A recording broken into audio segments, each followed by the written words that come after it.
के आगाज करते हैं बिस्मिल्लाहिर्रहमानिर्रहीम।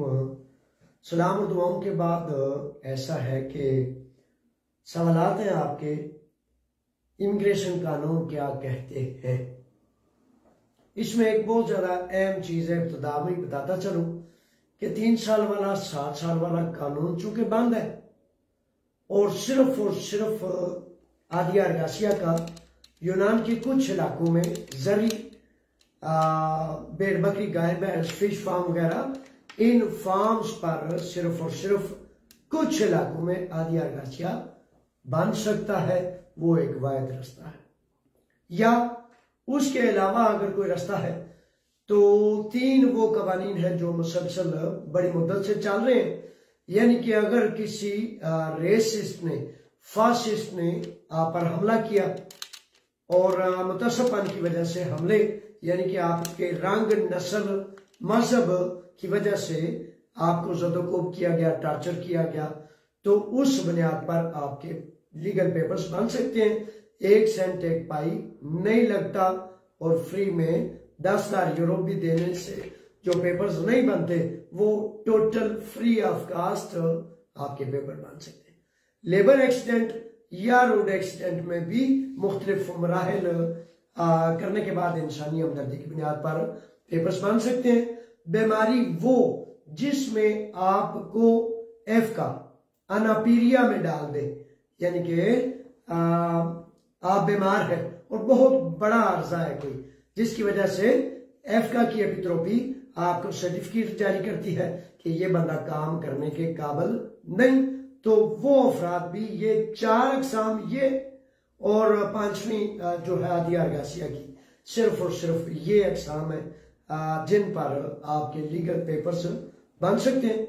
देखें ना, कानून मौजूद है और ये पेपर्स बनने की वाहिद वजह पता है क्या है कि मुल्क साबित करना चाहते हैं कि अदल मौजूद है, हुकूमत मौजूद है, निज़ाम मौजूद है, और जब तक इस फर्द का अदल नहीं हो जाता, इसका हक इसको नहीं मिल जाता, उस वक्त तक इसको लीगल स्टेटस दिया जाएगा ताकि जालिम को, जाबर को, फासिस्ट को, नजर प्रस्त को जब तक सजा नहीं मिल जाती और मजलूम को जब तक हक नहीं मिल जाता उस वक्त तक पेपर्स देकर आनर से, इज्जत से उसे गवाह बनाया जाता है। ये किस्में याद रखें। और दूसरा ये है कि रफीक हुसैन साहब सवाल लिखते हैं। रफीक साहब लिखते हैं कि 7 साल वाला कार्ड 2023 के 10वें महीने में जमा करवाया था, क्या उन्होंने मेरा कार्ड रिजेक्ट कर दिया होगा या नहीं? मेरे शहजादे क्यों रिजेक्ट कर दिया होगा, क्यों रिजेक्ट करना है? आगे रफीक साहब लिखते हैं कि मेरे लिए ढेर सारी दुआएं करें, तो ढेर सारी दुआएं हैं जनाब आपके लिए। और मेरे बच्चों, वसवसा नहीं करना, यकीन से रास्ता इख्तियार करते हैं तो अल्लाह ताला मंजिलें आसान कर देता है। अगर आपके पेपर्स ठीक थे, सबूत, दलील, दलाइल सारा कुछ ठीक था, तो फिर आपको शक शुबे में नहीं पड़ना चाहिए। आपने वकील से राब्ते में रहें और बराह रास्त वकील से राब्ते में रहने के बाद उससे अपनी पूछगिछ किया करें, ताकि जो कुछ आएगा वो आपको, अगर लिपि होती है, मिसिंग होती है कोई चीज, तो वो आपको लिख देंगे।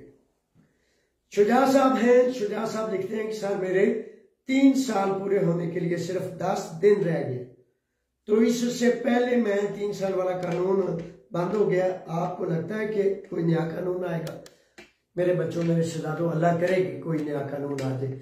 अच्छा, ये जो सूरतें होती है ना कि वो कानून आने वाला है, आएगा, ऐसे होगा, वो होगा, ये वैसे बातें होती हैं। कानून तो वो होता है जो आ जाए या कम से कम असेंबली में पेश हो जाए। असेंबली में पेश हो जाए, बिल की बात हो रही हो या कानून डिस्कस किया जा रहा हो, तो फिर तो मैं आपको कहूं, कहता हुआ भी अच्छा लगता हूं ना कि ठीक है जी, वो बिल डिस्कस हो रहा है या उसको लाया जा रहा है। अभी तक हकीकत है, सख्ती है, बहुत ज्यादा बच बचा के रहने वाले मामलात हैं, इंतहाई होशियार बाश वाला टाइम है, तो इसको चुकना रहे। अच्छा, इसमें अक्सर बेशतर ये भी हो रहा है कि बड़े सारे नौजवान, बड़े सारे शहजादे फिर दोबारा वो 2 नंबर बेवियोशियों का चक्कर चला के बैठे और बड़े ही सादा लोग ले रहे हैं वो बेवियोशियां। 35,000 लोग पहले लटके हुए हैं, वो बेचारे इस मुसीबत से जान नहीं छुड़ा पा रहे, और नए लोग उस मुसीबत में अपने आप को खुद जोड़ रहे। वो मैं कभी सुना करता था कुरान की ये आयत मुबारक, सुमुन बुकमुन उमयुन फहुम ला यरजिऊन, के गूंगे अंधे बहरे इन्हें कुछ सुझाई नहीं देता। तो वो मतलब और मफहूम ये था ना कि जब नबी बरहक आगे खुला सूरज ऐसे रोशन की तरह अल्लाह का हुक्म ले आए, तो फिर भी लोग बात ना सुने, ना समझे, उसकी तरफ ना आए, तो फिर हकीकत ये है कि मैंने अब ये बहुत ही बड़ा मुशाहिदा है मेरा कि वाकयातन लोग देखते वक्त भी बात को समझ नहीं पाते, क्योंकि उनके मन में कोई और चीज रची बसी होती है। फॉर एग्जाम्पल लालच रख जाती है, कोई बंदा उसे कहानी सुनाता रहता है, ओ जी की करना है फिर और की करिए थे, और तो कोई राय नहीं ते ये तो फिर की करा, तो वो बेचारा उसमें फंसने के लिए ज़हनी तौर पर बिल्कुल तैयार हो जाता है, लुटने के लिए तैयार हो जाता है। तो जब लुटने वाला लुटने के लिए तैयार है, तो लूटने वाले बेचारे का तो हराम पे वो बेचारा एक का नसब है ना उसका, तो उसने तो लूटना ही लूटना फिर आपको। तो असल में तलब पैदा करें सबसे पहले कि सच के जरिए, पाकी के जरिए, पाकीज़गी के जरिए ही आपने नफा लेना। मुकद्दर और नसीब वो है जो अल्लाह के अलावा दुनिया में कोई आपका न तब्दील कर सकता है, न ज्यादा दे सकता है, न कम। तो फिर अगर आप ये कहें कि मैंने बड़ी चालाकी, बड़ी होशियारी की, तो मैंने उस टाइम पे ये कर लिया, वो कर लिया, ये कर लिया। मेरे बच्चे, सिर्फ दो रास्ते हैं, या जो माल आपके पास आया या आप अपने मुकद्दर से, पाकीज़गी से लेंगे, या चोरी से और गलतकारी से लेंगे। जो आपके नसीब का उसके अलावा आपको नहीं मिल सकता। अच्छा जी, कानून नहीं आने वाला। इसके बाद देखते हैं सर, यूएनओ के पासपोर्ट के बारे में कोई कानून आया है? अच्छा, पासपोर्ट के बारे में ये 2-3 दफा ये सवाल लिखा है कि यूएनओ के पासपोर्ट से मुतल्लक वीडियो बना दें, सवाल लिख दें। अच्छा, ये जो यूएनओ का, फॉर एग्जाम्पल ये सवाल को इस तरह ले लेते हैं कि यूएनओ का पासपोर्ट कैसे हासिल कर सकते हैं, तो इसका बड़ा सीधा सा कानून ने जो वजाहत की है कि जब आप पॉलिटिकल एप्लीकेंट होते हैं, आप सियासी स्टे की एप्लीकेशन करते हैं, सियासी स्टे की एप्लीकेशन करने के बाद आपकी सियासी एप्लीकेशन को मंजूर कर लिया जाता है। जब वो मंजूर कर लिया जाता है तो आपकी मंजूरी के बाद असल चीज, ये याद रखें, असल चीज आदिया पारामोनी है, पॉलिटिकल असाइलम का पास हो जाना, एडीटी इसे कहते हैं, यानी कि असाइलम के जरिए जो आदिया आपको मिलता है। तो असल चीज वो है। और पासपोर्ट क्या होता है? पासपोर्ट सिर्फ और सिर्फ सफरी कागज होता है, सफरी दस्तावेज, ठीक है। यानी कि अगर आदिया पारामोनी आपका खत्म हो गया है, एटीटी असाइलम की एप्लीकेशन पर मिलने वाला लीगल परमिट अगर खत्म हो गया आपकी असाइलम, तो वो पासपोर्ट भी किसी काम का नहीं। अच्छा, इसके बाद ये है कि असाइलम से मुतल्लक दूसरा ये रास्ता होता है कि फॉर एग्जाम्पल 2 दफा 5 साल से जायद का अरसा गुजर जाता है असाइलम के बाद, उसके बाद आप एपीमैक्रोन रेगुलर परमिट में भी आप जा सकते हैं। कवायफ अगर आपके पास पूरे हैं, जबान की सनद मौजूद है, फ्रोलोगी की दिलोसी जो कानून मुतालबा करता है वो मौजूद है, तो फिर उस सूरत में आप एपीमैक्रोन को ले लें ताकि आइंदा दिनों में आपको रेगुलर पेपर्स का स्टेटस मिल जाए, लाइन मिल जाए, और असाइलम तो आर्जी होती है, ठीक है। तो इसलिए अगर 2 साल 2 दफा आपका लीगल परमिट असाइलम का मुकम्मल हो चुका है, 5 साल मुकम्मल हो चुके हैं, कवायफ आपके पास पूरे हैं, नहीं पूरे, तो जब आप दिलचस्पी लेंगे, तवज्जो करेंगे, तलब करेंगे, तो फिर अपने वकील से जुड़ जाएं और फिर जुड़ के उस कवायफ को, उस मुतालबात को, रिक्वायर्ड चीजें जो है उनको पूरा करें ताकि एपीमैक्रोन को अप्लाई कर सकें। मियां गुलनवाज साहब हैं, तो मियां गुलनवाज साहब कहते हैं, मियां गुलनवाज कियानी लिखते हैं, सर जिनके पास एपीमैक्रोन 2 नंबर सिमोलियो की वजह से रिजेक्ट हो गए हैं। मियाँ साहब माशाल्लाह बड़ा पुराने साथी हमारे न्याजो यास्प्रोपिको से, तो बड़ी तफसील से बड़ा डिटेल सवाल लिखा है उन्होंने। तो बहरहाल समरी उसकी ये है कि मियाँ साहब कहते हैं कि जिनके पेपर 2 नंबर सिमोलियो की वजह से रिजेक्ट हो गए, मैं जाती तौर पर जानता हूं कि बेशुमार अफराद, मियाँ साहब भी उनमें से एक है, कि जिनके बाकायदा अपने मकानात हैं, यानी कि 1 साल 2 साल से नहीं 10-10 साल से वहां रह रहे। उसके बावजूद वो मजबूर थे कि कहीं और का सिमोलियो लगाएं, क्योंकि न्यासो यास्प्रोपिको या बड़े सारे इलाके ऐसे, हत्ता के एथन में भी बड़े सारे इलाके या मालकान ऐसे होते हैं जो बेचारे आपको कॉन्ट्रैक्ट नहीं काट के देते। सिमोलियो मिस्टोतीरियो कह लें, उसे कुछ भी कह लें, तो वो करके नहीं देते, जिसकी वजह से वो फर्द मजबूर और बेबस हो जाता है कि किस तरह क्या करूं। तो कानून है।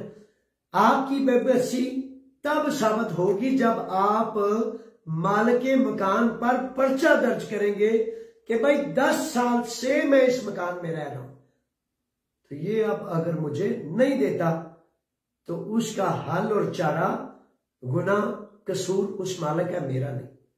ठीक है, लेकिन अब जैसे कि मियाँ साहब कह रहे हैं कि अब उनका हल क्या किया जाए। आगे लिखते हैं कि आप कानून ला रहे हैं कि इनको माफ कर दिया जाए, क्योंकि अब सिमोलियो की शर्त खत्म कर दी गई है।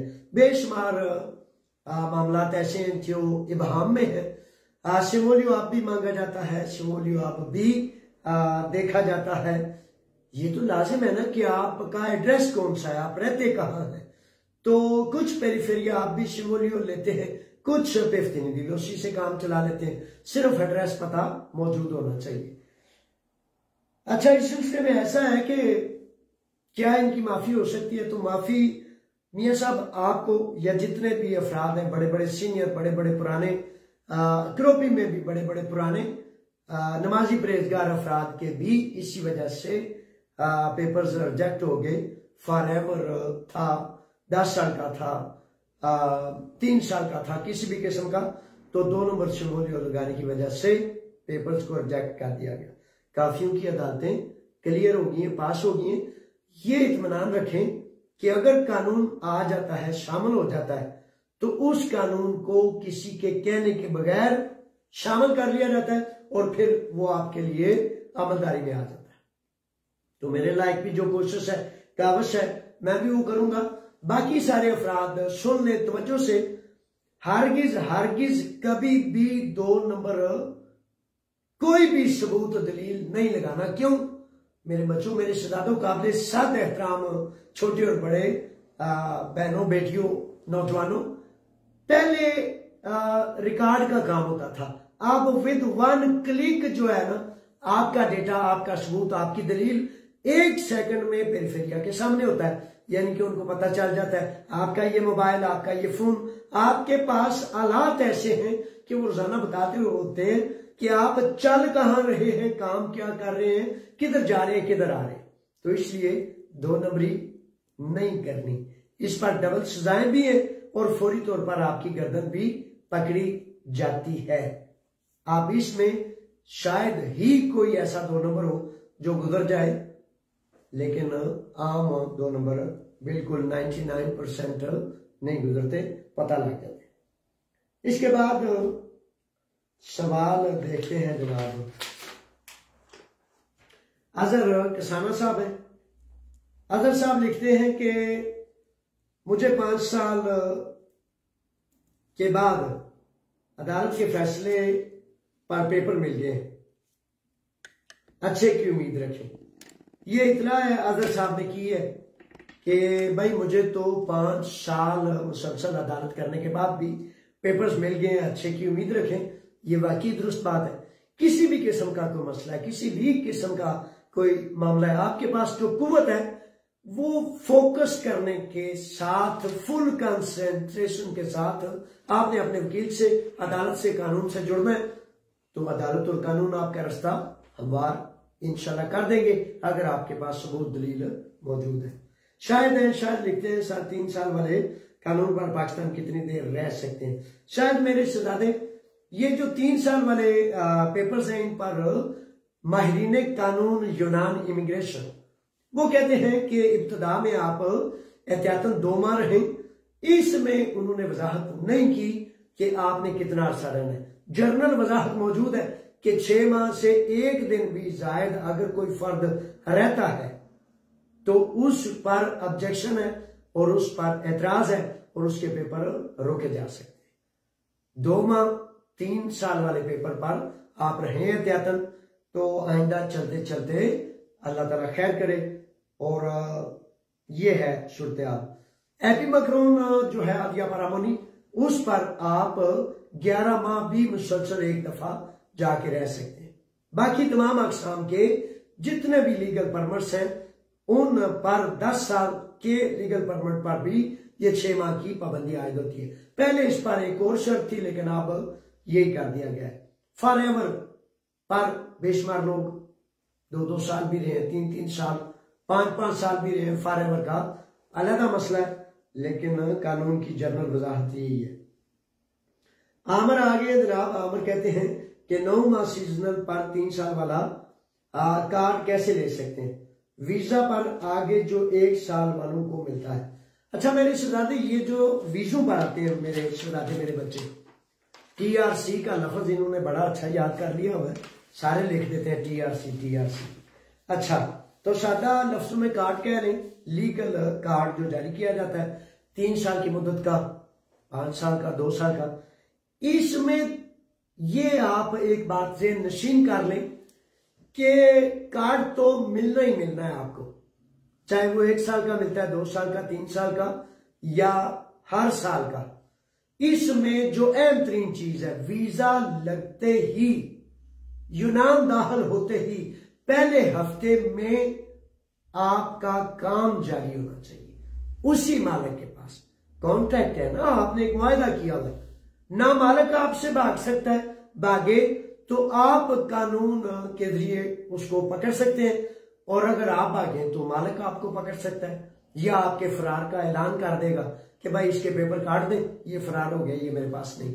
पेपरों के चलने की वाहिद रीजन, वाहिद वजह सिर्फ और सिर्फ ये है कि आपका उसी मालिक के पास काम जारी हो, टैक्स जारी हो।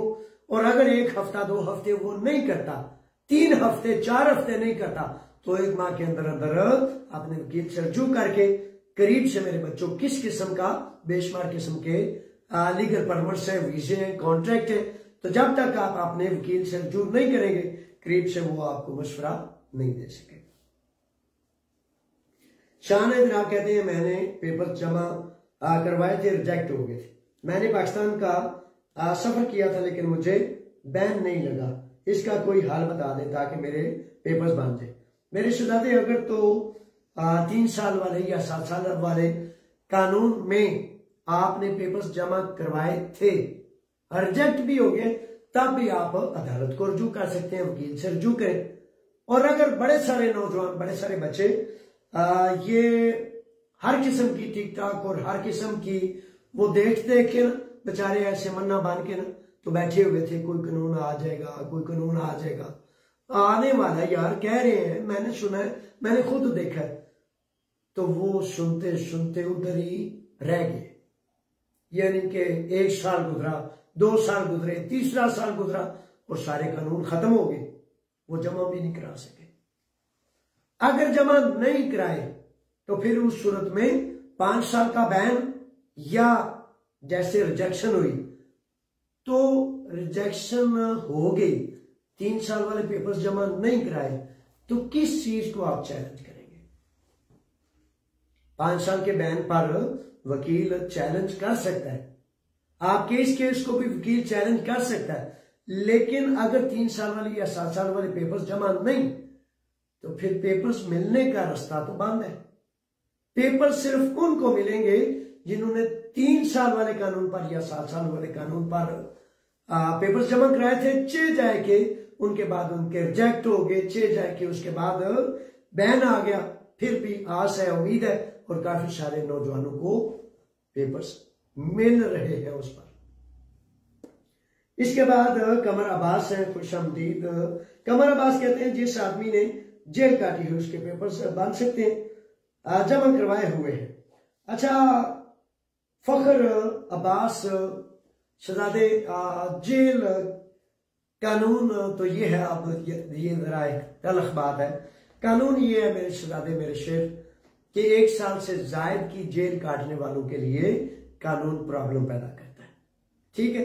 अच्छा, फॉर एग्जांपल कुछ केसेस ऐसे होते हैं जिन पर अगर जेल ज्यादा होगी है तो वकील उस पर अपील दायर करके अगर 1 साल से कम की वो सजा रह जाती है तो फिर कानून कहता है कि आपके पेपर जारी और सारी रहेंगे। तो ये तरीकाकार है। अल्लाह ताला आसानियां अता फरमाए आपको। आमर लिखते हैं कि मेरा ग्रीस का वर्क परमिट आया हुआ है। आमर कलियार है। अच्छा, मेरा ग्रीस का वर्क परमिट आया हुआ है, इसको थोड़ा देखें तो 13 तारीख को एम्बेसी में अपॉइंटमेंट है, लेकिन साजी मसला ये है जो मेरा एजेंट है इसका इंतकाल हो गया। मेरी शहजादी कौन सा एजेंट कर लिया आपने? एम्बेसी में जो आपका टाइम आया पुरएतमाद होके जाएं, अल्लाह ताला उसकी मगफिरत फरमाए। मुझे नहीं पता किस एजेंट की आप बात कर रहे हैं। पाकिस्तान कमेटी के पेज पर एक लेटर मैंने ना प्रिंट, यही पेज जो आप देख रहे हैं, Pakistan community of Greece unity, इसके पेज पर एक बाकायदा जब आपका आ जाता है ना वर्क परमिट क्लियर हो जाता है, वीजा एप्लीकेशन मालिक करता है तो वो मंजूर हो जाती है, तो उसकी मंजूरी के बाद एक लेटर जारी किया जाता है। उस लेटर में आपके मालिक का नाम, आपका काम क्या है, आपकी तनख्वाह क्या है, आपने रहना कहाँ है, ये सारे कवायद मौजूद होते हैं। और उसके ऊपर जो तहरीर लिखी है वो डिटेल पढ़ लें, पूरे रोब से, पूरी आनर से जाएं, किसी को एजेंट बनाने की जरूरत नहीं, डायरेक्ट जाएंगे, ज्यादा बेहतर रिजल्ट पाएंगे, ये मैं आपको गारंटी और जमानत देता हूं अल्लाह के तवक्कुल और भरोसे पर। अच्छा जी, इसके बाद फ्रंटियर नाम से सवाल आया, लिखते हैं कि मालिक और मजदूर का नया कानून कौन सा है? अच्छा मेरे शहजादे, मालिक और मजदूर का नया कानून कौन सा है, ये बहुत एक खुला सा सवाल है जिसका जवाब ये मैं दूंगा कि बराए मेहरबानी तमाम मजदूर, चाहे वो बहुत पुराने या चाहे नए, हर काम की उजरत, मजदूरी, आदिया, पासखा, दोरो, खिस्तुयाना, हर चीज की अलग तफसील होती है। फॉर एग्जाम्पल खतरे वाले काम है, लोहे के काम है, गिरने का अंदेशा है, आग का अंदेशा है, तो इन कामों में आपकी इंश्योरेंस भी बहुत ज्यादा होती है और खतरे की वजह से आपके तहफ़्फ़ुज़ के लिए बड़े सारे मामला होते हैं। तो बराए मेहरबानी एपिथ्योरिसी अर्गासिया इस इदारे का 2 माह 4 माह बाद विजिट कर लिया करें। आपने डिटेल एनसीमा वगैरह लेके जाके मिला करें और मिलने के बाद कहें ये मैं काम कर रहा हूं, ये मेरी फर्म है, मेरे मुकम्मल हकूक क्या है, तो वो आपको अलफ से जेड तक आपके मुकम्मल हकूक बता देंगे। बराए मेहरबानी आपने लिए तो सुस्ती ना किया करें। एपिथ्योरिसी अर्गासिया, इससे इपुर्गी अर्गासिया भी कहते हैं, इससे नए पुराने हर फर्द का राब्ता होना चाहिए। मोहम्मद कामरान है और मोहम्मद कामरान से पहले रहीम जाट साहब की तरफ से सलाम है, दुआओं है।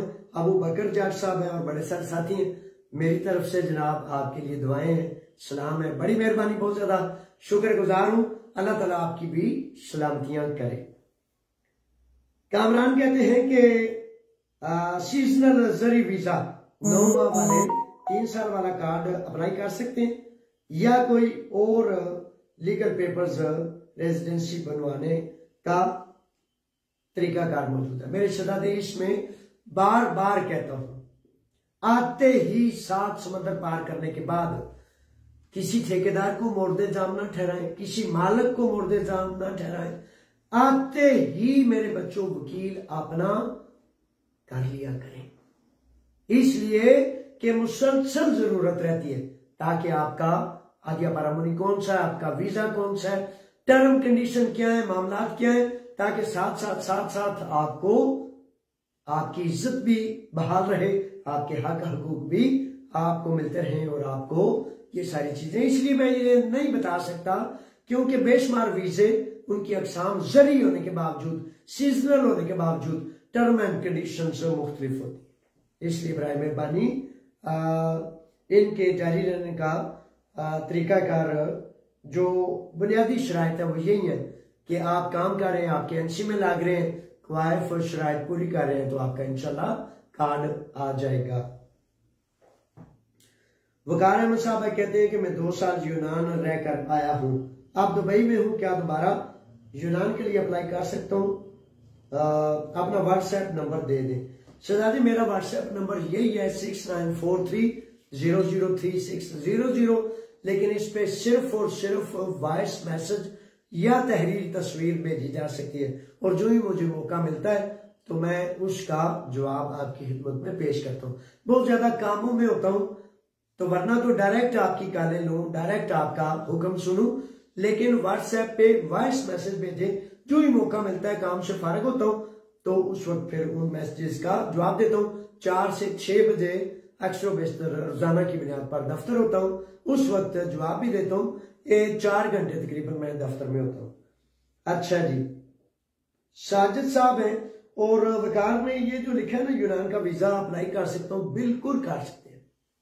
जितने अफराद यूनान में पहले रहे हैं अपने मालिकान से राब्ता करें और जरी वीजे को छोड़कर उसके अलावा फैक्ट्री का, टूरिज्म का, रेस्टोरेंट का, दूसरे जो वीजे हैं ज्यादा बेहतर हैं, ज्यादा बरतर हैं, ज्यादा अच्छे हैं, तालीमी वीजे भी जारी हो रहे हैं, तो इन अच्छे वीजों की तरफ रुजू करें ताकि आपको एडवांस ये एक एडवांटेज मौजूद है, आपको जुबान आती है, आपका मालिक आपको जानता है, तो ज्यादा बेहतर तरीके से वो कहेगा कि ये फर्द जो है मुझे चाहिए।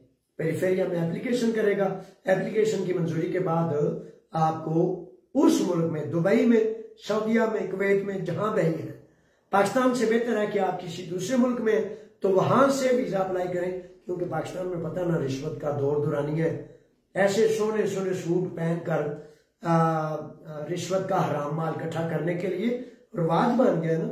जिस महकमे में जाए, जिस जगह जाए, इंच इंच पे उन्होंने पूरा ऐसे जाल बचाया हुआ है कि कहीं हलाल ही ना चल जाए, तो सारा वो सिस्टम गंद का करके, और उसके बावजूद पूरा मीडिया पाकिस्तान का और सफीरों से तल्लक रखने वाले सारे के सारे बेचारे वो उन्हीं की तरफदारी कर रहे होते हैं। इसलिए वो है ना सुम्मुन बुकमुन उम्युन फहुम ला यरजुन, कि नहीं देखा जा सकता। जब धूल उड़ती है ना बड़ी, वो कहते हैं नाले चोर थे नाले चतर, उल्टा चोर कोतवाल को डांटे। ये बन गया हुआ है निजाम कि जो बेचारे बिल्कुल जलील है, हराम की जो फेवर करने वाले हैं, वो बेचारे सीधे साधे लोगों को बोलने भी नहीं देते, और अगर उनका कोई साथी बोल पड़े तो सारे गिद्दू और काउं की तरह उनके पीछे पड़ जाते हैं। वो भाई असी तो मुआहदा कीते है, सफीरा नाल मतलब वफादारी करनी है, हुकूमत नाल करनी है, तू किधर मजलूम नाल जाके खड़ो गया, वो अकल नहीं काम करती तेरी। वो कह रहा अच्छा अच्छा यार ठीक है ठीक है ठीक है। वो भी कहता है मैं भी सच नहीं बोलूंगा, तो मैं भी वही करूंगा जो आप चाहते हैं। जब इख्तियार, हुकूमत पता क्या होती है, हुकूमत ही का अलफ से जड़ तक शुरू होता है, क्योंकि निजाम उसने देना होता है। आप और मैं जमींदारों के बच्चे हैं। एक ट्यूबवेल चल रहा है ना, तो ट्यूबवेल का आपने अपनी जमीन को पानी लगाया हुआ है, क्यारा तब्दील जब आप करते हैं ना, तो फिर पानी उधर ही जाता है जिधर आप चाहते हैं। यानी कि जिसके पास हुकूमत है, जिसके पास कंट्रोल है, उसने जिधर पानी छोड़ना है, चाहे वो गंदे नाले का पानी लगाए या साफ सुथरा पानी लगाए। ये बात जान लें। इसलिए दीने इस्लाम अगर हाकम नहीं तो फिर किसी सूरत अदल हो ही नहीं सकता, फिर अदल मांगा ही नहीं जा सकता। अगर कुरान का निजाम, अल्लाह का निजाम, अल्लाह के रसूल का निजाम है, तो फिर अदल मांगा जा सकता है। इसलिए आप उलमा इकराम को चाहिए कि अल्लाह के निज़ाम को, कुरान के निज़ाम को पहले लाएं, उसके बाद ये जो बेचारे अजब सूरतों में रिश्वत का जाल बिछा के हर तरह की साजिशें करके लोगों को कत्लेआम करके वो फिर सच्चे बने होते हैं, वो वाकई सच्चे। दजाल जो है ना, उसको बड़ी खलकत मानेगी, सारी दुनिया मानेगी, सिर्फ थोड़े से बच जाएंगे, थोड़े से। क्यों? उसका रोब, उसकी हैबत, उसकी दहशत, उसकी जलालत इतनी ज्यादा है कि बंदा बच नहीं सकता। इसलिए हमारे दीन में हुक्म है कि फितना दजाले मसीह की रोजाना दवा किया करे, कि उसके फितने से, उसकी जलालत से बच को नहीं सकता। तो इसी तरह हुकूमतें भी होती हैं, अगर वो अल्लाह के हुक्म पर नहीं तो फिर वो कुफर के निजाम पर होती है। अदल सिर्फ अल्लाह के हुक्म में होता है।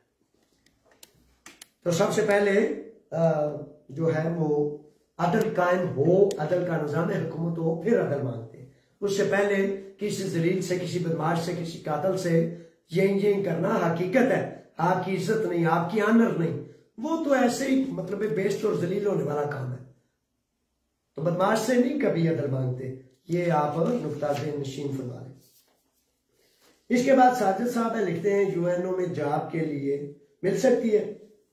शहजादे अप्लाई करें, बेशुमार चीजें होती हैं, वैकेंसियां, ये तो शहजादे को मेरे बच्चे जब आप एप्लीकेशन करेंगे तो करेंगे, वो आपको जवाब देंगे। मैं आपसे कहूंगा जितने नौजवान शहजादे बच्चे हैं, अपना म्यार, अपना विजन कुशादा करें, जबान सीखें, ग्रीक सीखें, इंग्लिश सीखें और एक अपनी सीवी बनाएं।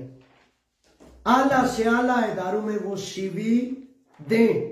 बेशुमार इदारों को आपकी जरूरत है, लेकिन जब आप एक म्यार और एक पैमाने पर नहीं उतरते, आप अपनी क्वालिफिकेशन को नहीं बढ़ाते, आप अपनी जुबान, इंग्लिश, ग्रीक, इन चीजों को नहीं बढ़ाते, आप अपनी सीवी नहीं बनाते, तो फिर आप कहीं उस काम में लग जाते हैं जिस काम में आपका हक नहीं होता, लेकिन आप उसी में लग जाते हैं और फिर फंस जाते हैं।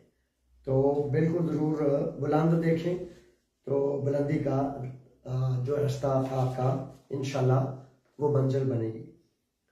लुकमानी साहब लिखते हैं कि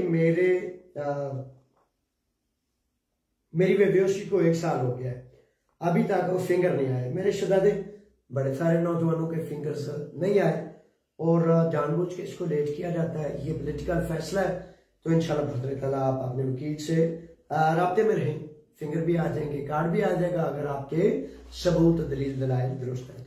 मुख्तार साहब है, मुख्तार साहब कहते हैं कि हमारा वीजा पाकिस्तान से क्लियर नहीं हो रहा, बेबेहोशी पे पाकिस्तान जा सकते हैं। मेरे शहजादे, यूनान का कानून तो कहता है कि बेबेहोशी पे आप सफर कर सकते हैं, लेकिन आपके अपने वतन में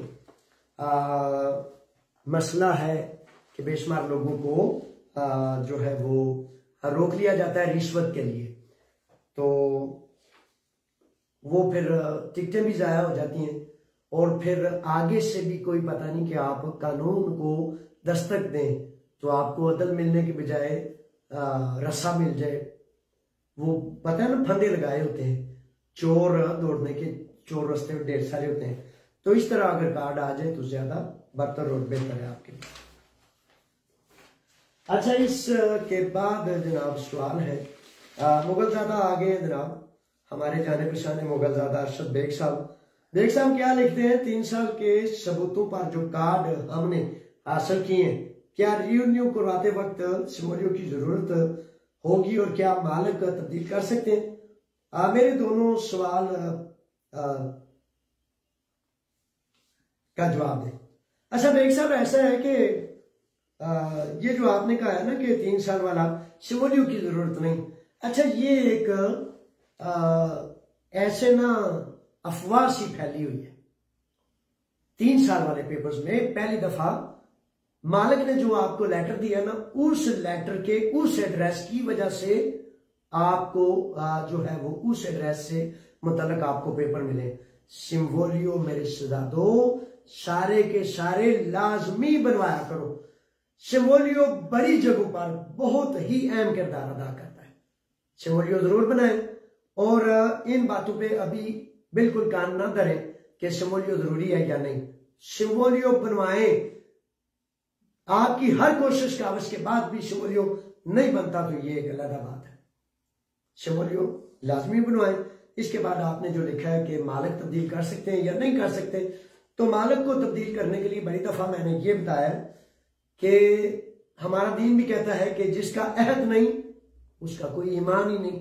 कॉन्ट्रैक्ट, पूरी दुनिया में कॉन्ट्रैक्ट का मतलब और मानी ये होता है कि जो मुआहदा आपने इससे किया है, जो आपका मालिक है, वो आपने पूरा करना है।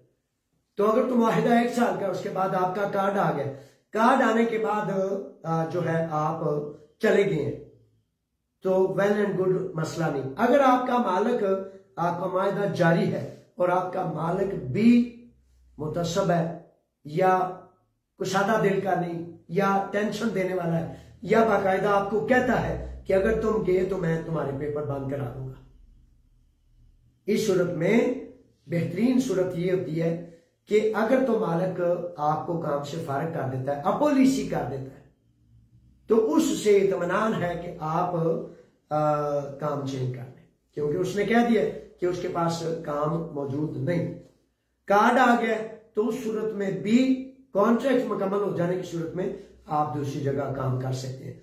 लेकिन बरतरों वाला यह है कि अगर आपका मालिक आपके हकूक अदा नहीं करता, टैक्सीज अदा नहीं करता, मजदूरी कम देता है या कुछ भी मुतस्माना गालियां, बकवास या बदकलामी करता है, तो केस दायर करें। मालिक को तब्दील करने के बजाय केस दायर करें ताकि आपके पास सबूत हो, दलील हो कि आपके साथ ये वजूहात और ये रवैये किए जा रहे हैं। अगर आप नहीं केस करते तो आपके पास कोई सबूत दलील नहीं होगा कि मालिक क्यों चेंज किया। और अगर आपका मालिक इंसानियत के लेवल से गिरा हुआ है तो फिर वो आपको तंग कर सकता है। साजिद अली आए हैं फिर दोबारा, कहते हैं क्या 3 साल वाले पेपर्स पर 10-12 दिन के लिए अगले मुल्क जा सकते हैं? मेरे सुझाव तो ये बड़ा सवाल है। बेशुमार लोग गए हैं, वैसे ये 3 साल वाले पेपर आपके मुल्क में जाने के लिए और यहाँ यूनान में काम करने के लिए वजाहत की गई है कि इसलिए ये पेपर जारी किए गए।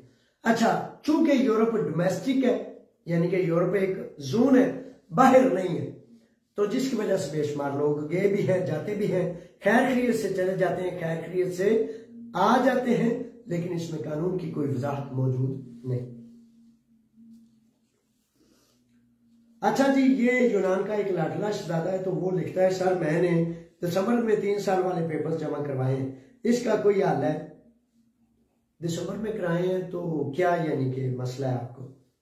जब तक कानून जारी और सारी था, मौजूद था, उस वक्त आपने पेपर जमा कराए हैं, तो कभी उम्मीद रखें अल्लाह खैर करेगा और आपके पेपर्स निकलेंगे। ये भी वहां फैलाया भी जा रहा है, बताया भी जा रहा है कि सितंबर के बाद जिनके पेपर जमा हुए हैं उनको जो है वो 12 वाला वापस दिया जा रहा है या मुख्तलिफ मामला किए जा रहे हैं। चे जाए कि अगर ऐसा कोई कानून आ भी जाए, हो भी जाए, मौजूद भी हो, तो आप पूरी तवानाई, पूरी ताकत के साथ अपने वकील के जरिए अदालत को रुजू कर सकते हैं और इंशाल्लाह बफज़ल ताला आपको पेपर्स मिलेंगे।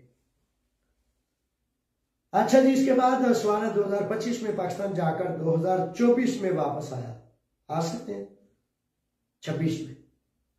शहजादे अपना इसमें अब ये है ना कि अगर तो वेवेसी हो, तो अगर आप दिसंबर में या नवंबर में गए हैं तो बड़ी दफा ऐसे होता है कि हर साल पारा तासी होती है। वेवेसियों पर मौजूद जो लीगल परमिट्स होते हैं उन पर यूनान का इमिग्रेशन कानून ये कहता है कि 31 दिसंबर तक आपको इजाजत है। अगर आपने अगले साल में आना है इत्मीनान से, तो फिर अगले साल में सफर करें। बसूरत दीगर 31 दिसंबर से पहले की सीट रिजर्व करा के रखें। अगर आखिरी दिनों में एक्सटेंशन हो जाती है, कानून कह देता है कि कोई मसला, कोई प्रॉब्लम नहीं, तो ये चीज ज़हन नशीन रख के जाएं तो इंशाल्लाह बफज़ल ताला सते खैर है। इसके बाद है जी रोमियो राजा, 3 साल वाला कानून कब बंद हुआ था? शहजादे 3 साल वाला कानून मार्च के आखिर में बंद कर दिया गया था, तो फरवरी में बंद कर दिया गया था, यानी कि 4-5 माह 6 माह की एक्सटेंशन दी थी और एक्सटेंशन मुकम्मल होने से कबल ही उसको जो वजीर इमिग्रेशन था, नया तब्दील हुआ था, उसने बंद कर दिया था। आप इसमें अगर तो पेपर्स फॉर एग्जाम्पल आपके जमा है तो इसका मतलब है उस वक्त कानून खुला था, जारी सारी था, क्योंकि प्लेटफॉर्म जब कानून बंद हो जाता है तो फिर पेपर्स एप्लीकेशन आपकी जा नहीं सकती, तो इसमें इत्मीनान रखें। इसके बाद सवाल आया है कि साथी लिखते हैं कि 10 साल हो गए हैं, मेरा स्टेटस चेंज नहीं हो रहा, एक बार आखिर में व्हाट्सएप बताएं। व्हाट्सएप तो शहजादे वही है 6943003600, सिर्फ वॉइस मैसेज या लेता हूं, लेकिन स्टेटस चेंज नहीं हो रहा, ये क्या मतलब है? तो फॉर एग्जांपल इसकी मुझे थोड़ी सी वजाहत की जरूरत है। व्हाट्सएप पे आप अपना पैगाम लिख के वॉइस मैसेज करके भेज दीजिएगा, 4 से 6 के दौरान मैं इसके जवाब देता हूं, तो इंशाल्लाह आपकी खिदमत में वजाहत कर दूंगा। असद अराई साहब लिखते हैं कि मेरा असाइलम पास हो गई है, मुझे एपी मैक्रोन लेने में कितने साल लगेंगे? अच्छा मेरे शहजादे, असाइलम 5 साल मुसलसल किसी भी किस्म का लीगल परमिट हो आपके पास, असाइलम है या किसी भी किस्म का 5 साल का लीगल परमिट है, 5 साल मुकम्मल हो जाने के बाद आपके पास वो मतलूबा चीजें यानी कि फरोगी की दिलोसी मतलूबा 9,500 यूरो और ताज़ा तरीन चेक कर लें, जबान का डिप्लोमा और इस तरह की चीजें जो मतलूबा मौजूद है, अगर 5 साल से ज्यादा लीगल हो गए तो फिर आप एपी मैक्रोन अप्लाई कर सकते हैं। और ये बेहतर है कि जिन अफराद का असाइलम केसेस 5 साल से अजाफी पास होने के बाद, कार्ड मिलने के बाद हो चुका है, तो जरूर एपी मैक्रोन अप्लाई करें, क्योंकि वो एक रेगुलर चीज है और असाइलम आपके उस स्टेटस के मुताबिक है कि क्या आपको मसला है या नहीं, तो रेगुलर में जाए। असलाम गुज्जर साहब और साथी ढेर सारे हैं, सलाम दुआएं कह रहे हैं, मैं भी जनाब आपको सलाम कहता हूँ, दुआएं कहता हूँ। अल्लाह ताला आपका हामी नासर हो, खैरें अता फरमाए, अपना फजल और करम अता फरमाया, शुक्रगुजार हूं जनाब। रशीद साहब है, रशीद साहब लिखते हैं कि सर ये लोग मायूसी की खबरें फैलाते हैं, हमने तो आपसे हमेशा उम्मीद की बात सुनी है, इंशाल्लाह फजल ताला उम्मीद को रखें तो आगे का सफर खुला रहता है ना, मायूसी तो रास्ते बंद कर देती है। तो राजा शान की तरफ से इस्लाम में दुआएं, बड़ी मेहरबानी राजा साहब, शाद रहे आबाद रहे। सजावल है सर A2 के इम्तिहानात स्कूल के बारे में बता दें। A2 के इम्तिहानात और स्कूल, ये अच्छा सवाल है। हर साल इम्तिहानात पिछले 2 सालों से पहले साल में 2 दफा हुआ करते थे, और अप्रैल मई में और नवंबर दिसंबर में। अब ऐसा हो गया कि पिछले 2 सालों से दिसंबर में इम्तिहानात होते थे और अगस्त के फौरन बाद ऐलान कर दिया जाता था वजारत तालीम यूनान की तरफ से कि कब इम्तिहान होंगे। इस दफा जो है वो ऐलान भी नहीं किया गया अभी तक, तो देखें कि कब अनाउंस होता है। दूसरा जो सवाल है आपका स्कूल, तो स्कूल से जरूर जुड़े। वो कहते हैं ना, फर्स्ट डिजर्व देन डिजायर, पहले हकदार बने और उसके बाद अपना हक लें। अब इसमें मैं कहना क्या चाहता हूं कि अपनी सलाहियत को बढ़ाएं। स्कूल आप जाएंगे तो आप 1 नहीं 3 ज़बानें 4 ज़बानें भी आप सीख सकते हैं, ठीक है। ग्रीक सीखें, चाहे आप 20 साल से यहां हैं, आपको 30 साल हो गए, जरूर जाए स्कूल में, free of cost, total free school है। और इतवार को स्कूल लगते हैं। फॉर एग्जाम्पल एक स्कूल है इधर क्रियाकतिक स्कूलियों में नास्तोन पलातियावदी यात्राकू 22 नंबर पर स्कूल है। इतवार को 3 क्लासें लगती हैं, 2 लगती हैं या 3, पहले 3 लगा करती थी। बड़ा स्कूल जो है वो थीवोन 52 पर पलातिया या सुतीरा के साथ स्कूल है, इतवार को ही लगता है। अनिख्तो स्कूलियों में नास्तोन उसका नाम है, बिल्कुल फ्री है, बेहतरीन तरीके से आपको तालीम दी जाती है, 1 2 3 4 जुबानें सीखें। जब ये आपकी सलाहियत बढ़ेगी, इसके साथ उद्देश्य के प्रोग्राम्स हैं, उसमें होटलिंग, उसमें मैनेजमेंट, उसमें कुकिंग से लेकर बड़ी सारी कारीगरी के बड़े सारे प्रोग्राम होते हैं। तो आपने आपको इन तालीमी प्रोग्रामों से जोड़ें। अगर आप बार्बर हैं, अगर आप इलेक्ट्रीशियन हैं, अगर आपने कुछ भी करना है तो उद्देश्य के प्रोग्रामों से जुड़ेंगे तो आप देखेंगे कि जब आप किसी काम की तरफ जाएंगे बावकार तरीके से, आपके पास सनद होगी। ये डिग्रियां, ये असनाद पैसे दे के भी, फीसें देकर भी ली जा सके तो फीस अदा करके भी लें। ये आपकी जिंदगी को चेंज कर देने वाले मामला। तो जिंदगी को तब्दील करें। और अब आखिर में ये कहूंगा, एक सवाल आखिरी आ गया, इसको भी ले लूं और उसके बाद वेव्योसी वालों का क्या बना है।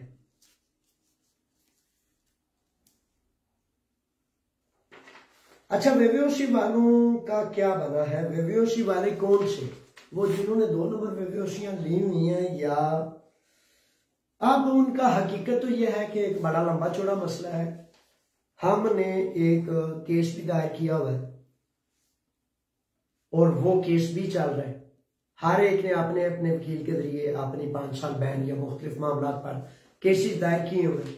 तो वेव्योसी का मसला तो बड़ा संगीन है, बड़ा मतलब लंबा है, लेकिन जिन लोगों ने ठीक तरीके से फोकस किया है उन नौजवानों के वेव्योसियां पेपर आगे से क्लियर हो रहे हैं।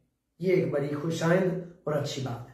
इसलिए पूरी तवज्जो अदालत पर, कानून पर अपने वकील के साथ जोड़े ताकि आपके फोकस की वजह से आपके पेपर्स ठीक हो जाए, बन जाए। अच्छा, गजा वार की तरफ से सलाम है, बड़ी मेहरबानी अल्लाह ताला।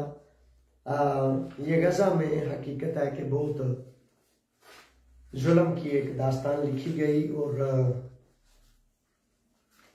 अक्सर बेशतर मुसलमान कलमा गो, ये दिल बोझल हो गया, लफ्ज निकलते नहीं कि इस 2 साल के अरसे में पूरे नाकाम रहे, पूरे हलफ से ज्यादा। अल्लाह ताला हम पर रहम करे और आइंदा से हमें हिम्मत, हौसला, जुर्रत और गैरत अता फरमाए कि हम मदद करने वालों में शामिल होना के तमाशा देखने वालों में। अब अगर एक बंदा रो रहा है ना, कुर्रा रहा है, दुआएं भी कर रहा है, तो इसका भी मतलब घूम घाम के जब आप देखेंगे तो बैठे का बैठा रह गया, उसने मदद नहीं की। अब अल्लाह ताला ही बेहतर जानता है दिलों क्या, हालांकि मदद का उस वक्त तकाजा भी है और हुक्म भी है। असद राइए कहते हैं कि मैंने 4 माह टैक्स अदा किया, अगर मैं 2 साल पूरे टैक्स दूं तो अभी मगरून मिल सकता है।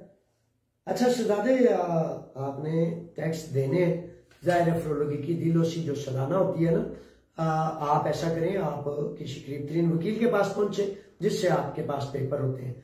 तो आपके पास कितनी मुद्दत हो गई है, कितने टैक्स हो गए, क्या हो गया, सारी चीजें एक दफा सामने रखेंगे तो तब मुकम्मल मशवरा आपको मिलेगा और उससे मुताबिक जितने भी दरकार कागज थे एक एक करके इकट्ठे करेंगे, इंशाल्लाह फजल तला हो जाएगा, क्यों नहीं होना। इसके बाद शादी है, शादी लिखते हैं, सर पेपर का काम तेज हुआ है, मेरे शहजादे पेपर्स का काम अभी तक इंतहाई सुस्त है और हुकूमत यूनान की ये पॉलिसी है कि सर नहीं उठाने देना इनको, बिल्कुल सर नीचे करके काम करें और सालों के साल इंतजार करें। अच्छा, इसके बाद शादी के बाद आदि आ गए। आदि कहते हैं सर आप बहुत जबरदस्त काम कर रहे हैं, आपसे हमारी बहुत ज्यादा रहनुमाई होती है, आपके लिए ढेरों दुआएं हैं, बड़ी मेहरबानी, बहुत ज्यादा शुक्रगुजार हूँ। अल्लाह ताला मेरा भी कबूल करे और आपको भी मालिक करीम खैर की राहें अता फरमाए। अच्छा, अब आखिर में 1 मिनट के लिए सिर्फ ये कहूँगा कि पाकिस्तान में जैसा कि आए रोज आप देखते हैं कि कोई जलसा निकला है, कोई जुलूस निकला है, और जो आगे से ज्यादा शरीफ किस्म के लोग होते हैं ना, उनको फिर गोलियां भी मारी जाती हैं, कत्ल भी किए जाते हैं। और मीडिया से लेकर सफीरों वजीरों के जो करीब लोग हैं ना, अच्छा डॉक्टर इसरार साहब का एक फिक्रा कहना बड़ा अहम और जरूरी समझता हूँ। वो इसलिए बड़ा जरूरी समझता हूँ कि वो कहते हैं कि मैं भी वजीर रहा हूँ एक वजारत में, मुझे भी दिया गया। वो कहते हैं कि बंदा अंधा हो जाता है, उसका दिमाग दिल आंखें काम नहीं करती, इतनी अयाशी, इतनी बदमाशी, इतना कुछ कि बंदा उस जाल से निकल ही नहीं सकता। आप देख रहे एक छोटा सा लेवल, CSS करने के बाद एक बच्चा, एक बेटा, एक बेटी, एक नौजवान जनाब कमिश्नर लग जाता है, छोटा सा ओहदा। तो उस कमिश्नर को जनाब 2 करोड़ की गाड़ी दे दी है, ये दे दिया, वो दे दिया, वो तो बेचारा किसी और दुनिया में चला जाता है। अब उसको क्या आप कत्ल होते हैं, आप मरते हैं, आपको खुद कत्ल वो करते हैं या कोई कत्ल करता है। तो इसी तरह ये जान लें मेरे बच्चों, ऑब्जर्वेशन अपनी ठीक रखा करें।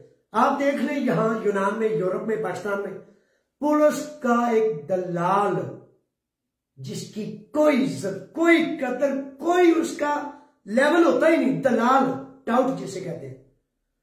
तो वो दलाल ऐसे फिर रहा होता है मामे हां बन के। क्यों? क्योंकि उस लफ्ज कितना सख्त है, दल्ला या दलाल, कितना सख्त लफ्ज है। अब मैं इसके मुतबादिल कोई लफ्ज नहीं, वरना इसको नरम करके बयान करूं। तो वो दलाल की इतनी आमर इज्जत या वो इतना तकब्बुर में क्यों होता है? इसलिए कि वो जब थानेदार साहब से, SP साहब से, DIG साहब से मिलता है तो उनके काम चुटकियों में होते हैं। तो फिर जितने भी अच्छे लोग भी होते हैं ना, वो कहते हैं यार वे दिन अल्लाह का वास्ता रखना जरूरी है, काम हो जाते हैं, उनके काम नहीं होते। तो इसलिए आप समझ लें, आप जान लें कि हकीकतन हुकूमत का मतलब यही होता है कि तमाम काम उनके कंट्रोल में हो और तमाम काम, तमाम नस्ल उनके कंट्रोल में होता है। तो पाकिस्तान में चप्पे चप्पे पे, एक एक इंच पे रिश्वत से काम होता है। पाकिस्तान का कौन सा मोहल्ला, कौन सा शहर, कौन सा इलाका जहां बदमाश ऊपर हो ना हो? वो एक मुकुला है ना, चोर चक्का चौधरी ते लुंडी रान प्रधान। ये कानून है आपके वतन में, आपके इर्द गिर्द फैला हुआ है।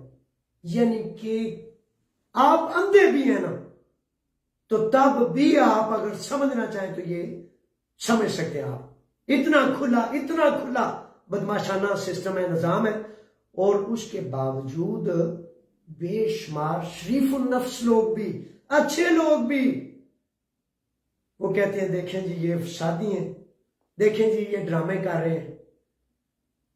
तो मेरे शहजादों ऐसे ना किया करें, ऐसे ना किया करें।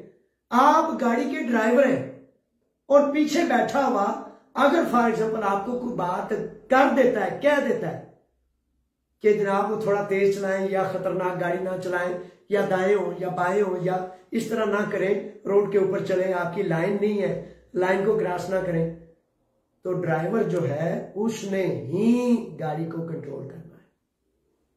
अलफ से जेड तक तमाम कसूर हुकूमत ही का होता है। और फिर आप अगर कहें कि वो बाहर ना निकलते तो ना मरते, तुफ है आपकी इस सोच पर, खुदा की कसम तुफ है आपकी इस सोच पर। यानी कि शहीद होने वाले, लब्बाइक अल्लाहुम्मा लब्बाइक के नारे लगाने वाले, और समझ लिया और जान लिया आपका ये फिक्रा, मान ही लेते हैं 1 सेकंड के लिए, क्योंकि 1 सेकंड से ज्यादा की इस फिक्रे की औकात नहीं कि उन्होंने ड्रामा किया, उन्होंने फसाद किया। तो आप भी ड्रामा कर लेते, आप भी एक खेल रचा लेते। जब फलस्तीन और गजा में जब इस्राएली दहशतगर्द कुत्तों की तरह मुसलमान बेटियों बेटों को चीर रहे थे, तो आप भी एक ड्रामा कर लेते। आप सारे मिसाइलों का मुंह उधर करते ना, तोप टैंक करते, 10 लाख आर्मी को उसका मुंह उधर करके कहते कि आ रहे हैं भाई सीधे हो जाओ, ड्रामा कर लेते। वो करा लेना था ना ड्रामा, करा लेना था ड्रामा। तोहफा है खुदा की कसम। वो हकीकतन ये बात खुली खुली रोशन आयात है मेरे मालिक की कि नहीं देख सकते, नहीं सुन सकते। मैं बाजार में जाता हूं तो वो बड़े सारे सवालात ऐसे सुनता हूं, देखता हूं। एक अगले दिन वो बेचारा पुलिस के लिए बच्चा काम करता है, तो सारी जिंदगी उसका 2 नंबरी से या पुलिस से दलाली से ही काम रहा है। तो वो कहता है कि देखें जी पाकिस्तान मौज कर रहा है, अमेरिका और इसराइल की वो चापलूसी करता है, खुशामद करता है, तो वो मौजें कर रहा है, तो हम अफगानिस्तान वाले उनके साथ उनकी खुशामद दलाली नहीं करते, तो देखें हमारे लिए कितनी मुसीबतें हैं। यानी कि शरीफ लोग जो दीनदार शरीफ नहीं, जिनको दीन की समझ बूझ नहीं, वो दलाली को, खुशामद को, जिल्लत को, रसवाई को, शैतान से नफे लेने को फायदा समझते और गैरत से अल्लाह के हुक्म पर खड़ा होने को नुकसान, कुर्बानी, मुसीबत समझते। ताज्जुब है। आखिरी बात यह कहूंगा कि पाकिस्तान में जो उलमाए किराम, मुफ्तियाने किराम अगर इस वक्त एक ही मुतालबा करें तो वो ही बनता है कि वो 10 अफराद शहीद या कत्ल हुए या 280 हुए या 200 हुए, एक एक के कातिल को चौक में, चौराहे में फांसी दी जाए। इससे नीचे कोई मुतालबा हो ही नहीं सकता। सीधा अगर आईने पाकिस्तान आप देख लें तो उसके मुताबिक भी ये है, और अल्लाह का आइन देख लें तो उसके मुताबिक भी यही है, कसास है। हाँ, अगर वो कुनबा, वो कबीला, वो माँ, वो बाप, वो भाई माफ कर सकते हो तो उनकी अपनी मर्जी है, ना कर सकते हो तो फांसी वाहिद। और मैं तो बड़े बड़े उलमा और मुफ्तियान की जब बात सुनता हूं ना, वो देखें जी उनको डेड बॉडियां वापस दे दें, वो देखें जी क्या कर रहे हैं आप। एक कातिल कमजोर हो, लिसा हो, माल ना हो, दौलत ना हो, तो उसे फांसी के फंदे पर चढ़ा दिया जाता है। और अगर कातिल हुकूमत हो, वजीर हो, तो उसको कहते हैं बस लाश दे दे। तो किस कदर ये पस्त सोच है। दूसरा गुजारिश करता हूं, एक तो ये मुतालबा है जो बनता है कि कातिल अगर हुक्म वजीर आजम ने जारी किया है तो वजीर आजम को सबसे पहले उस क्राइम में शामिल किया जाए। अगर किसी जनरल ने किया तो जनरल को शामिल किया जाए, और जनरल के बाद दूसरा जनरल भी उसमें आता है तो उसको भी शामिल किया जाए, और कत्ल की जो सजा है उन पर लागू की जाए। ड्रामा ही कर लो, एक ड्रामा तुम भी कर लो कि भाई ये कानून है तो ठीक है, जिन्होंने गलती की है, अगर गलती हुई है तो उनको सजाएं दे दे। दूसरा लफ्ज, अगर आप अदल मांगते हैं, कमेटियां ना बनाया करें, जुडिशल जनाब एक बेंच बनाया जाए। और कितने जुडिशल कैंप पहले ही बने हुए, ज्यूरियां बनी हुई हैं, बेंच बने हुए हैं। अदल तब हो सकता है, अदल तब आप मांग सकते हैं जब कुरान का निजाम, अल्लाह का हुक्म नाफिज हो। तो दीन में सबसे पहले यह है कि अल्लाह का दीन हाकिम होगा तो तब अदल होगा, उसके अलावा अदल नहीं। तो जब अदल है ही नहीं तो फिर अदल मांगते किससे हैं? फिर आपका कसूर है, बड़ी मादरत से फिर आपका कसूर है। जो बदमाश से, जालिम से, कातिल से अदल मांगे वो सबसे पहला कसूरवार है, क्योंकि दूसरे लोगों को उसने धोखे में डाल दिया। तो धोखे में डालना आलिम का काम नहीं है, कुरान के मानने वाले का काम नहीं है। धोखे में तो डालेंगे उनके दलाल जो अय्याशियों बदमाशियों से, उनसे हराम माल में हिस्सेदार हैं। उनकी कोठियां, उनके बंगले, उनकी चीजें लातादाद है, ना कोई उनका हिसाब है, ना कोई लेता है। तो ये चीजें होने के बाद निजाम अदल के अलावा, कुरान के निजाम के अलावा उलमा उठे और सबसे पहला तकाजा ये करें कि कुरान का निजाम, मुफ्तियाने किराम, उसके ऊपर मुफ्तियाने किराम की ज्यूरी जो इस्लाम का तरीकाकार है वो कायम करें, तब अदल मांगे। उससे पहले अगर आपने अदल मांगा तो फिर हकीकत है कि आप लोगों को गुमराह करने के कहीं कसूरवार तो नहीं है। देखें जरा, आपने अपने गिरबान में जाके। अल्लाह की अमान में। अस्सलाम वालेकुम।